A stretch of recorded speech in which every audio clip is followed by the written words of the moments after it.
안녕하십니까?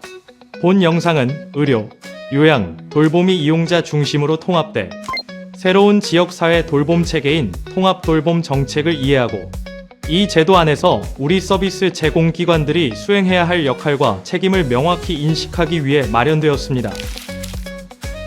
본 강의에서는 첫째, 통합돌봄 정책의 도입 배경과 제도 개혁. 둘째, 통합돌봄의 추진 체계와 업무 절차. 셋째, 서비스 제공기관이 현장에서 수행해야 할 핵심 역할을 중심으로 살펴보겠습니다. 정책 개요. 우리나라는 2024년 기준 초고령 사회에 진입하였고, 특히 75세 이상 후기 고령자의 급증으로 의료 요양 돌봄에 대한 복합적 수요가 빠르게 증가하고 있습니다. 더불어 장애인의 고령화 경향은 지속되며 장애 특성에 따른 복합적 욕구에 대한 제도적 장치도 필요하게 되었습니다. 그러나 그동안의 돌봄 체계는 의료, 장기요양, 복지 서비스가 각각 분절적으로 제공되면서 대상자의 삶 전체를 고려한 통합적 지원에 한계가 있었습니다. 이러한 문제를 해결하기 위해 정부는 2024년 의료 요양 등 지역 돌봄의 통합 지원에 관한 법률을 제정하였고 2026년 3월 의료 요양 통합 돌봄 사업을 본격적으로 시행하게 되었습니다. 통합 돌봄 정책의 핵심 목표는 돌봄이 필요한 사람이 시설이나 병원이 아닌 살던 곳에서 의료, 요양, 돌봄 서비스를 연속적 통합적으로 지원받으며 생활할 수 있도록 하는 것입니다. 지난 2023년과 2024년에 시행한 시범사업의 성과 분석 결과 통합돌봄 제도 이용을 통해 대상자들이 기존 거주지에서 건강한 삶을 유지할 수 있다는 점이 확인되었습니다. 추진 체계. 통합돌봄은 시군구를 중심으로 추진됩니다. 각 지자체에는 통합돌봄 전담 조직을 설치하고 전담 인력을 배치하여야 하며 지역의 통합돌봄 관련 업무를 심의 자문하는 통합지원협의체를 구성합니다. 시군구 전담 조직이 주도하여 보건소, 읍면동, 전문기관, 그리고 서비스 제공기관이 함께 참여하는 통합지원회의를 통해 대상자별 지원계획을 수립 관리합니다. 통합돌봄 정책에서 가장 먼저 이해해야 할 것은 누가 통합돌봄의 대상자인가입니다. 법에서는 통합돌봄 대상자를 노쇠, 장애, 질병, 사고 등으로 인해 일상생활 유지에 어려움이 있고 의료, 요양, 돌봄의 복합적인 지원이 필요한 사람으로 규정하고 있습니다. 특히 통합돌봄에서는 65세 이상 노인 중 장기요양 재가급여자, 급성기, 요양병원 등 의료기관 퇴원 환자, 요양시설 등 퇴소자, 노인 맞춤 돌봄 서비스 중점군, 장기요양 등급외자 및 등급 판정 대기자 같은 대상자가 중요한 지원 대상입니다. 이러한 대상자는 행정창구보다 서비스 제공기관 현장에서 먼저 발견되는 경우가 많습니다. 따라서 서비스 제공기관은 현재 서비스 이용자냐 아니냐가 아니라 이 사람이 의료, 요양, 돌봄에 통합적 지원이 필요한 상태인가라는 관점에서 대상자를 인식하는 것이 중요합니다. 다음으로 통합돌봄의 핵심 서비스 영역은 크게 4가지입니다. 방문진료 등 보건의료 서비스와 방문건강관리, 노인운동 프로그램 등 건강관리 서비스, 장기요양 재택의료를 포함하여 방문간호, 방문요양, 주야간보호 등 장기요양 서비스, 노인 맞춤 돌봄, 일상생활 지원, 긴급 돌봄, 주거환경 개선 등과 같은 일상돌봄 서비스로 구분할 수 있습니다. 이 모든 서비스는 개별적으로 제공되는 것이 아니라 대상자의 필요에 따라 하나의 개인별 지원계획 안에서 연계되어 제공됩니다. 통합돌봄의 업무 절차는 통합지원 신청, 조사 판정, 지원계획 수립, 서비스 제공, 모니터링의 5단계로 이루어집니다. 먼저 신청 단계입니다. 대상자 본인이나 가족뿐 아니라 서비스 제공기관 종사자도 동의를 받아 통합돌봄 신청을 할 수 있습니다.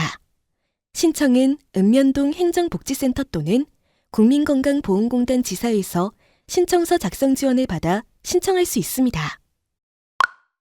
다음은 조사 판정 단계로 지자체는 사전조사를 통해 통합한정조사군과 지자체 자체조사군으로 구분하여 의료, 요양, 돌봄 필요도를 종합적으로 평가하여 대상자의 복합적인 욕구를 파악 및 분석합니다. 이러한 조사 결과를 바탕으로 개인별 지원 계획을 수립하는데요. 개인별 지원 계획에 담긴 서비스 내용과 역할 분담은 지자체, 전문기관, 서비스 제공기관 등으로 구성된 통합지원회의를 통해 확정합니다. 이후 계획에 따라 의료, 요양, 돌봄, 주거 서비스가 연계 제공되고 마지막으로 대상자의 상태 변화에 따라 정기적인 모니터링과 필요시 계획 조정이 이루어집니다. 서비스 제공기관 역할.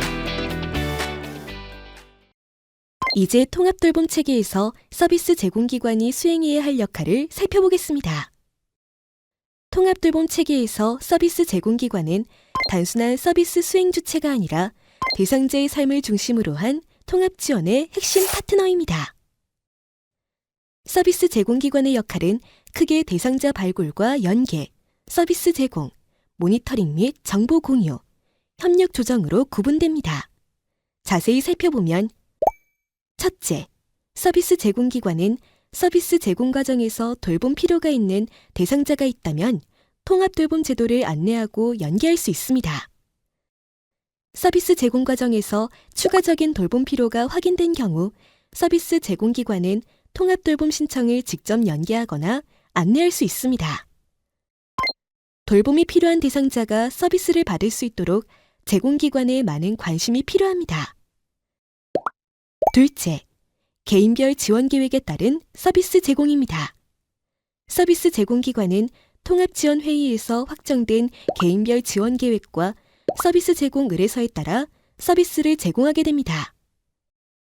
이때 지자체가 제공하는 서비스 제공 의뢰서상 대상자 정보와 주요 욕구, 그리고 연계 서비스 계획 등을 꼼꼼하게 확인하여 정확하고 책임있게 서비스를 제공하는 것이 중요합니다. 셋째, 모니터링과 정보 공유입니다.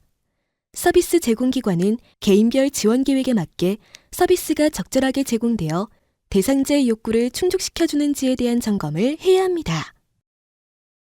지자체는 대상자에게 개인별 지원 계획이 안내된 날로부터 3개월 이내 주기적 또는 필요시 수시로 모니터링을 진행하며 서비스 이용 현황 및 서비스 내용에 대한 만족 여부, 대상자 상태 변화, 서비스 목표 및 제공계획 변경 여부 등을 확인합니다. 이를 위해 서비스 제공기관은 대상자에게 제공된 서비스 내용과 상태 변화 등의 결과에 대해 지자체에 적극적으로 정보를 공유해야 합니다. 서비스 제공 중 대상자의 상태 변화나 위험 요인이 확인되면 이를 서비스 제공 기록지에 기록하고 통합지원회의를 통해 관련 기관과 공유해야 합니다. 특히 서비스 제공 과정에서 확인되는 건강 악화, 생활 환경 변화, 돌봄 공백 위험 등은 행정이나 타 기관이 사전에 파악하기 어려운 정보입니다. 따라서 서비스 제공기관은 첫째, 변화 징후를 조기에 발견하고 둘째, 이를 서비스 제공 기록지에 정확히 남기며 셋째, 통합지원회의를 통해 지원계획 조정에 적극 의견을 제시해야 합니다. 마지막으로 협력과 조정 역할입니다. 통합돌봄은 단일 기관이 수행하는 사업이 아닙니다. 서비스 제공기관은 의료기관, 보건소, 지자체, 타 복지기관과 협력하여 대상자의 삶을 중심으로 한 통합적 조정자 역할을 수행해야 합니다. 법과 시행령, 그리고 사업 지침에서는 서비스 제공기관을 통합지원회의의 참여 주체로 명확히 규정하고 있습니다. 이는 단순히 회의에 참석하는 수준이 아니라 대상자의 생활 변화와 서비스 효과를 가장 가까이에서 확인하는 핵심 정보 제공자이자 조정 파트너라는 의미입니다. 의료, 요양 통합 돌봄 정책은 분절적으로 제공되었던 의료와 돌봄의 서비스들이 대상자의 건강과 돌봄 필요도에 맞게 지자체와 유관기관이 협의와 조정을 통해 제공된다는 점이 핵심입니다. 따라서 서비스 제공기관과 지자체 간의 소통과 협력은 제도의 안착과 대상자의 돌봄 욕구 충족을 위해 필수적입니다.